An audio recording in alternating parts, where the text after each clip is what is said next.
Jadi pagi ini kita akan membahas mengenai banking sektor update untuk bulan Desember.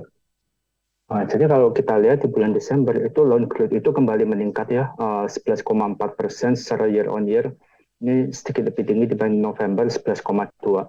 Jadi secara full year loan growth ini di atas forecast kita yang 10,2% dan juga di atas BI forecast 9-11%. Bahkan sebelumnya BI itu hanya mentargetkan loan growth itu hanya 6,6-8%. Kemudian kalau kita lihat faktor pendukungnya ini dari investment sama working capital loan ini tumbuh sekitar 11,5-11,7%, sedangkan consumer loan ini 9,4%.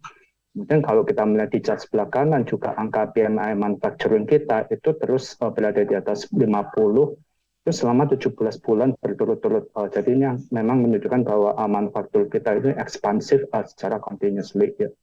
Kemudian untuk tahun ini 2023 kita memperkirakan loan growth ini akan mencapai 12%.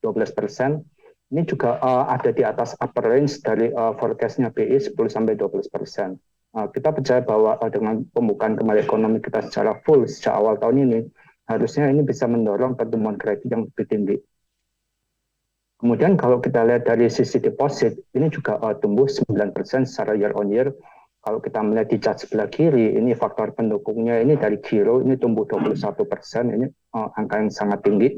Kemudian saving atau tabungan itu tumbuh 7,4%, sedangkan deposito hanya tumbuh 2,6%. Kita melihat bahwa angka ini cukup baik untuk memperbaiki struktur deposit di perbankan kita, di mana rasio kasa itu mencapai rekor tertinggi di 63,9%. Kemudian kalau kita lihat di chart sebelah kanan, angka loan to deposit ratio ini turun menjadi 78,8%. Angka ini menunjukkan bahwa likuiditas di perbankan kita ini sangat-sangat melimpah saat ini.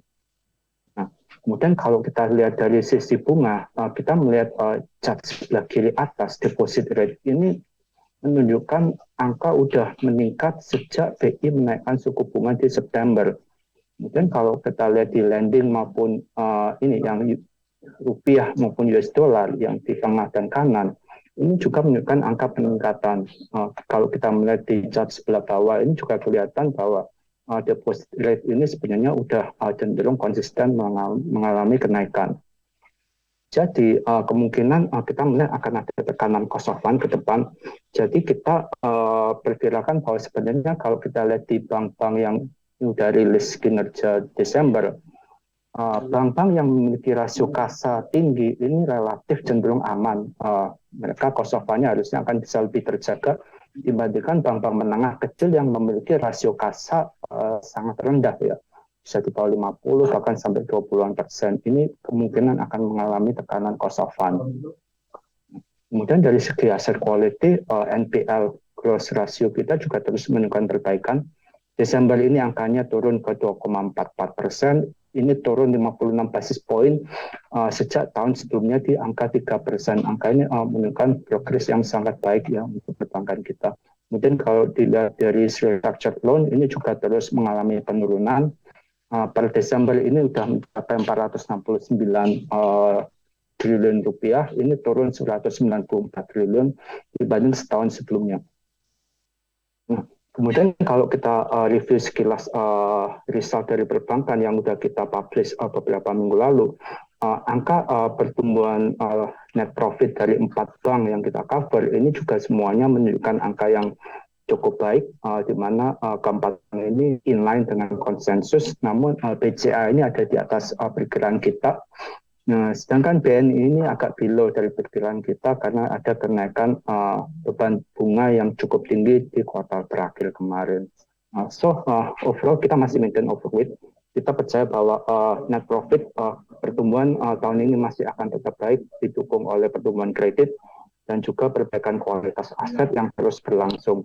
Topik kita ada di Bank Mandiri karena kita suka dia memiliki struktur loan yang cukup merata antara wholesale maupun retail.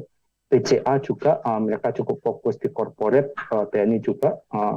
Kita cenderung menyukai bank-bank yang fokus di corporate karena apa? Karena dengan corporate loan yang memiliki suku bunga floating harusnya akan bisa adjust ke kenaikan suku bunga sehingga mereka akan mengalami kenaikan yield yang cukup tinggi dibandingkan bank-bank yang fokus ke retail maupun mikro, di mana kita lihat bank-bank masih cenderung menahan kenaikan suku bunga. Jadi kemungkinan bank-bank yang fokus ke retail atau SME itu akan mengalami tekanan dari NIM mereka tahun ini.